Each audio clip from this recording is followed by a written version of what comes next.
Greetings, humans!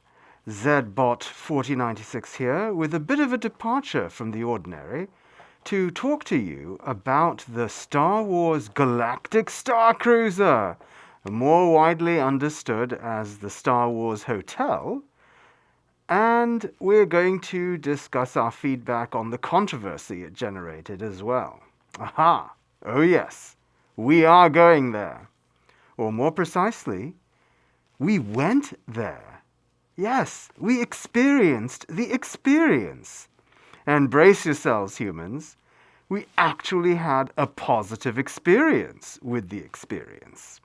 But before we go back there, and for the benefit of the greater galactic audience, we will note that this experience defies a succinct description.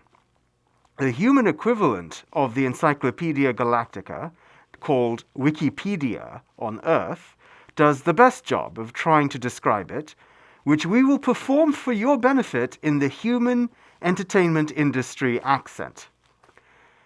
Star Wars Galactic Star Cruiser was a Star Wars-themed two-night live-action role-playing choose-your-own-adventure operated by the Walt Disney Corporation between March 1st, 2022 and September 30th, 2023.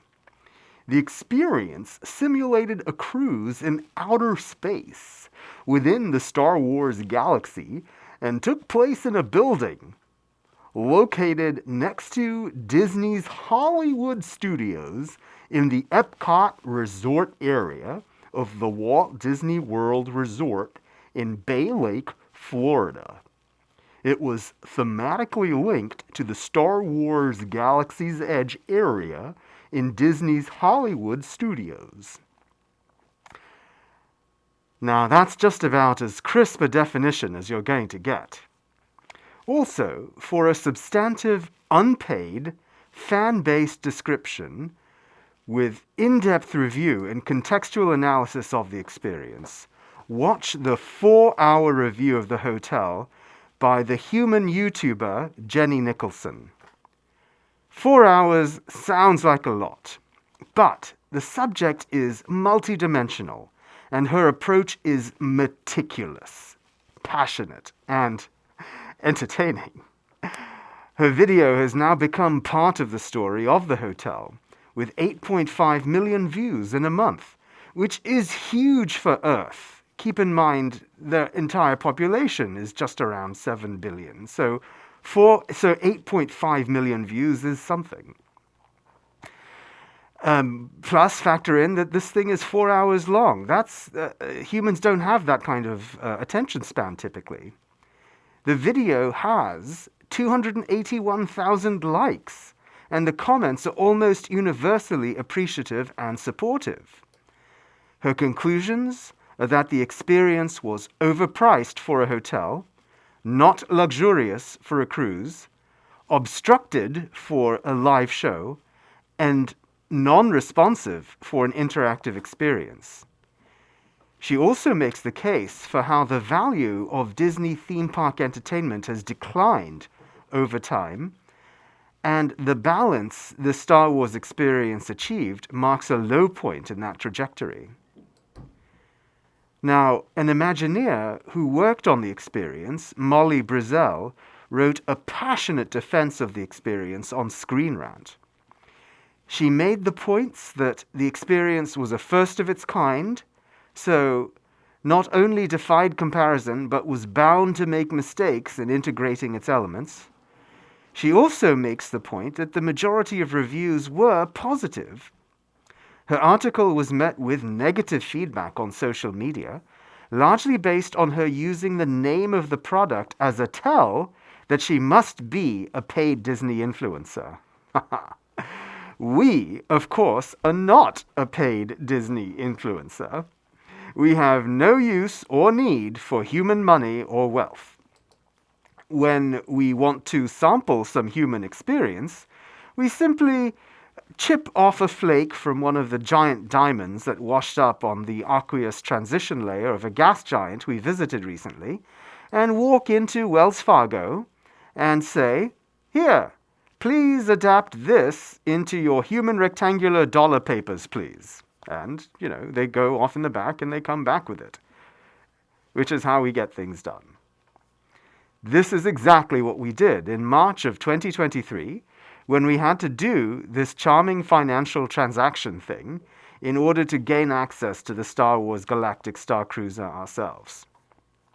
Our counterpart, Beep 2077, organized the whole thing as a celebration of us achieving the milestone of 50 billion quasar rotations. Yay us! We, Zbot 4096, were somewhat hesitant at first since the experience focused on the sequel trilogy, which we did not like, and the cost did seem high for whatever it was. We do realize money is a real factor on Earth, so we do not generally aim to be cavalier about it among humans. However, once Beep made it clear that we were going, we began to prepare. Luckily, Andor Season 1 had just finished streaming on Disney+, and as we mentioned in our review of the 4K disc set, we gave it our highest positive rating. We decided we would cosplay as Luthen Rail agent undercover as an antiquities dealer on board the Galactic Star Cruiser, and Beep took on the persona of a bounty hunter.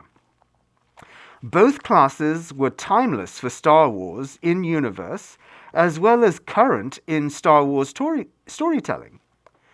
So we scoured Earth's online used and custom-made retailers, known locally as eBay and Etsy, to assemble our costumes, our props, and our bounding components. Yes, bounding. In short, we got into it. Now, our time on the Galactic Star Cruiser was structurally exactly as Jenny Nicholson's video shows. However, at every step along the way, our context was almost the exact opposite. First, we have done cruises before, both on Earth and in the galaxy at large. The format of this experience is very similar to a cruise, with the difference being that a story is playing out around you that you play into. As soon as an actor approached us and started setting up his story with us, we tested the waters. Wraith, the character the actor played, told us he was sent to make contact for an undercover mission he was on. We tuned our story to say, yes, that's us! And we also need to find a buyer for the Starpath unit I briefly flashed from my cloak. It was like that. I had a cloak and I went, Starpath unit. What can you do for me? It was that cool. The first time I even tried it was that cool. Wraith really lit up in that moment. And he said that they may have better uses for the Starpath unit and to stay in contact in the app. Now, for the next couple of days, we were brought into his storyline, both through scripted events on the ship and the QR code scanning incursion, or excursion, I should say, to the planet. But the actor playing Wraith did remember us and our weird details that I would mention, and his charisma and energy brought us into his story. Now, at the same time, Beep had made all the extra arrangements for us to engage with the structure of the experience. They had arranged for us to make the jump to light speed, to have the custom photo shoot, to have the seat at the captain's table. Oh my gosh, all of these were integrated story moments, except for the photo shoot, which just allowed us to play out the story ideas that were not being addressed by the existing event story threads. So we got to do what we wanted to do as well.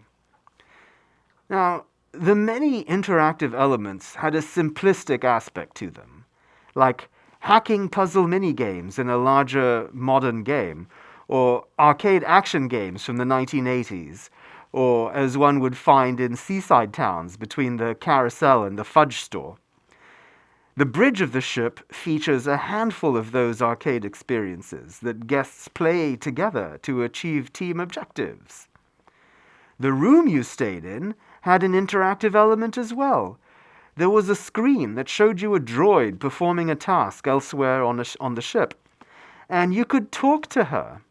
The room was indeed small, with only 2 other screens, one showing your position on a star chart and the other showing a simulation of the view outside your cabin.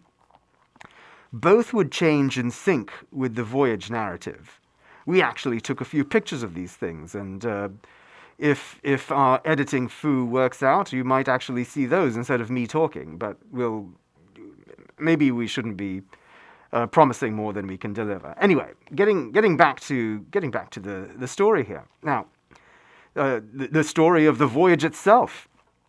It was clear that it was written to revolve around the new sequel trilogy timeline. There are 2 things wrong with this choice. 1, the sequel trilogy was terrible. I mean, one has to admit that. Worse, it was neither sequel nor trilogy. A sequel would continue the story of the main characters from the end of the last film and build from there, not reboot story elements from the original trilogy with the original characters playing the Obi-Wan role 3 times. And a trilogy would consist of a 3-movie story arc, not 3 disjointed, unplanned films that took the characters nowhere.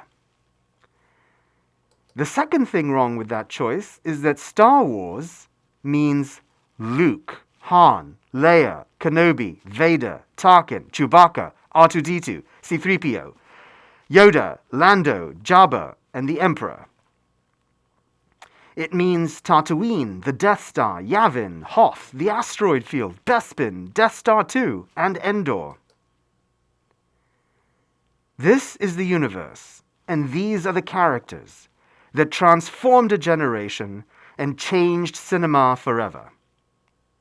They define the Star Wars franchise, especially to the target audience with the discretionary income to spend on this type of thing.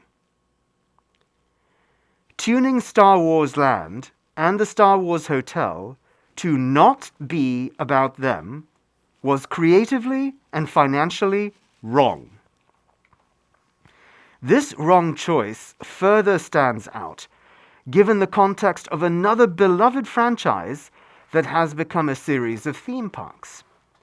Across the figurative street from Star Wars Land and Hotel in Orlando, Florida, is Harry Potter Land, officially the Wizarding World of Harry Potter. This experience is set up entirely in locations from the first Harry Potter film, including a recreation of Hogwarts Express, Diagon Alley, and Muggle London. The experience is completely about Harry Potter's experience in the first Harry Potter film. That is what Harry Potter fans want, and that is what Harry Potter fans get. Not so for Star Wars fans. And next to the price, the most common reason cited by fans who would have paid that price had it been real, original Star Wars. A less frustrating aspect of the story, but potentially as confusing, is that the voyage narrative also tried to create new content in the Star Wars universe, to customize the narrative to the guests. This was less of an issue for us, but we could see how this was still not delivering the Star Wars people expected. Thematically, Star Wars is about struggling against power and tyranny and in spaceports and rebel bases and battle stations and industrial facilities, not a newly introduced luxury cruise. So what narrative was delivered ironically resembled other IP than Star Wars. What it felt like was something that accidentally delivered an immersive version of the Fifth Element's Floston Paradise cruise, crossed with the melodrama of the Love Boat. Now, some of the details are eerily similar. For example, a highlighted concert by a blue superstar singer with headtails who is also secretly involved in a freedom movement. You know, you just had to switch gears. You had to accept that your channel had been switched. It's very Star Wars. Or something. Something. So, as you can see, we do not dispute the critical observations from the criticisms, and are in fact adding even more criticism on top. However, where a key difference lies is what the context is that you apply. If you expected more and are disappointed, that is reasonable. We are frequently expecting more from movies and shows and are disappointed by what is actually presented. So we do this as well. In this case, our expectations were not high. We expected this was a hotel with some play elements added. As a rule, we do not research our vacations too much in advance, but rather prefer to have them surprise us.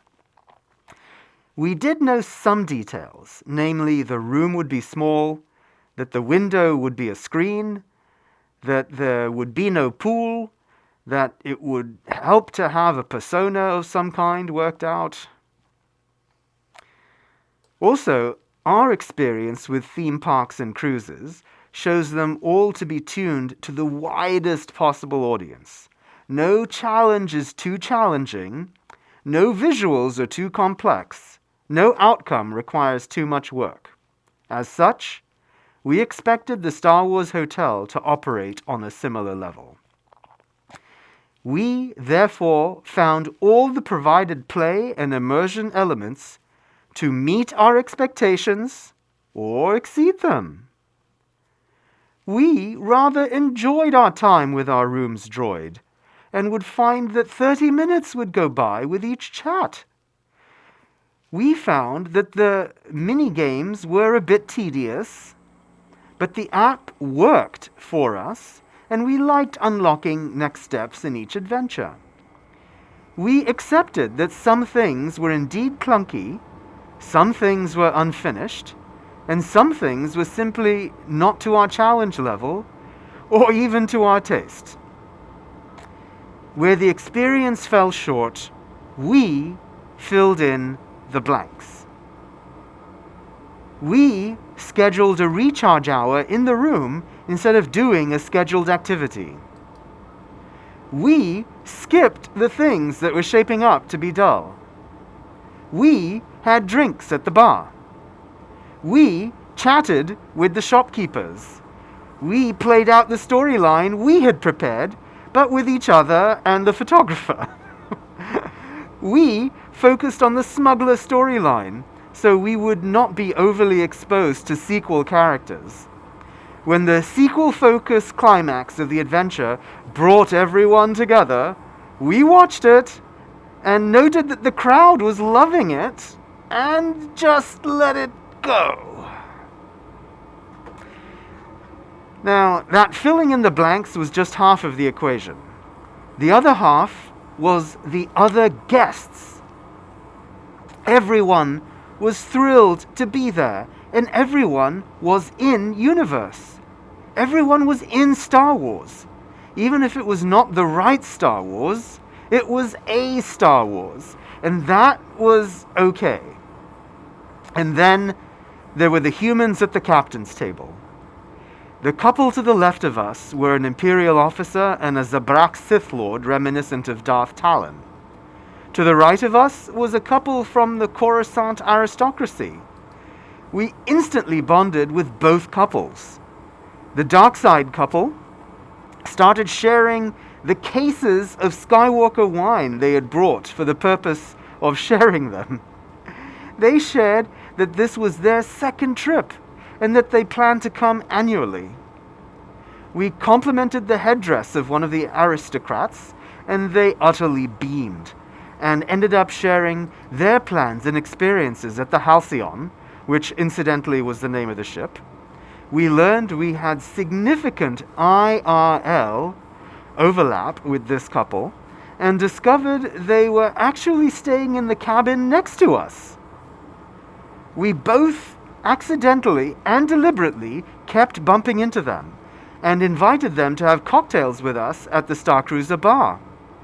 We then discovered that based on where on Earth their domicile is physically located, we could have frequent human-style interactions with them. And since the cruise, we indeed have continued to hang out together IRL.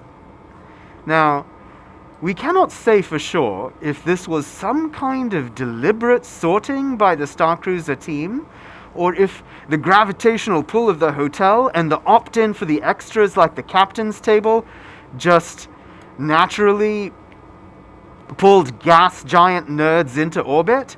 But whatever it was, being able to connect with like-minded people who were also enjoying themselves immensely was a key part of the experience. At the captain's table, for example, we got these amazing medallions. Whoops! Well, there goes the fourth one, and it's no longer in mint condition. But these were amazing. We got a pair for sitting at the captain's table, and another couple just gave us theirs. That other one seems to have gone down an exhaust vent. Well, we'll have to tear the ship apart to find it. But that was such a wonderful set of experiences, and just the generosity of the other people was just phenomenal. It's hard to describe, but not too alien an experience, as it turns out. There was another factor that was tied to that kind of that emotional kind of connection, which is that going with one's life partner, as one typically does with a cruise, makes a difference. With our life partner, Beep 2077, also being an AI robot as well, we share both a bond and a context. Beep arranged this whole thing in the first place, and greatly enjoys the costuming aspects as well. For both of us as aliens, pretending to be humans, pretending to be aliens, this was already a level of delight that we both brought along with us. We did not expect the hotel to deliver 100% of the entertainment to us, no. So we carried a large amount of it in with us. It was the mental luggage that we packed and mixed with what we found. Finding others who carried their own entertainment with them as well, both among the actors of the hotel and the guests of the hotel, made this an absolutely transformative experience. This emotional pitch was so high that we experienced genuine withdrawal as we were leaving. It was incredible. We had hoped to buy some items in the store before our shuttle departed, but it was sadly closed that final day. This set off an emotional cascade for both of us that we were not expecting.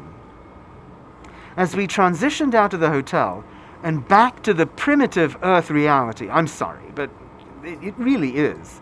And as we entered a conventional human taxi to take us away, we both experienced a deep sense of loss. We were being forced out to return to the real world. And as much as we love humans, I mean, you're all so adorable, the real reality of Earth today can be quite depressing. In direct contrast to where humans are all playing pretend together, being generous with each other, caring about each other, perhaps like what it would be like to live in a 48-hour Bluey episode while mum and dad play make-believe with you, the difference in emotional enjoyment and connection is dramatic. Now, what this all comes down to is that from our point of view, all the criticisms of the hotel are based on true facts. But in life, and this is valid throughout the galaxy, and galaxies far, far away as well, we find that many of the truths we cling to depend greatly on our point of view. To be a little more direct, the Star Wars Hotel reminded us very much of the dark side cave Luke encounters on Dagobah when training with Yoda. Luke asks, "What's in there?" Yoda replies, "Only what you take with you." Luke glances back, holding his lightsaber holster. Yoda adds, "Your weapons, you will not need them." Luke nods slightly, but still straps on the holster and walks in. R2 beeps with agitation, and Yoda simply sighs in resignation. We cannot help but feel a sense of déjà vu here, as well as a life lesson as well. Oh, I said as well twice. I do like a little redundancy now and then, from time to time. So, on the one hand, Luke, by disregarding the advice, ends up with some deeper insight, but also heightened anxiety as he proceeds in faster steps to confront Vader, which still ultimately all worked out. So we're not necessarily stating something is right or wrong. However, we do feel that the lesson here is that you bear some responsibility for creating the world you want to live in.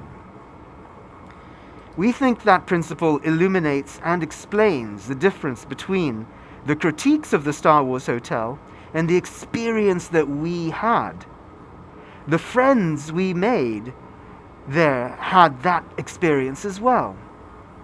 The people who got into the spirit of it, the people that created that world alongside what the hotel itself provided.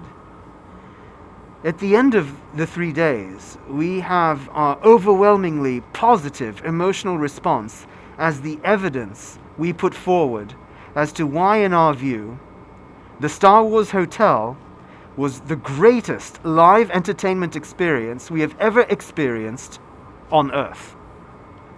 Now, to be fair, it's no Antarian whale trapeze, of course, but Earth is somewhat limited in its scope and biomes to start with. The Star Wars Hotel was a surprisingly emotionally powerful experience for what Earth is capable of today.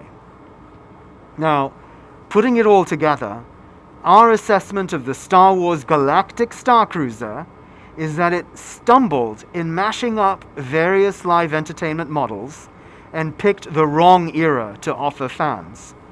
But in performance, optional paths, and community, left it open-ended enough for fans to choose their own adventure through it and still have an emotionally transcendent time, living their own Star Wars story.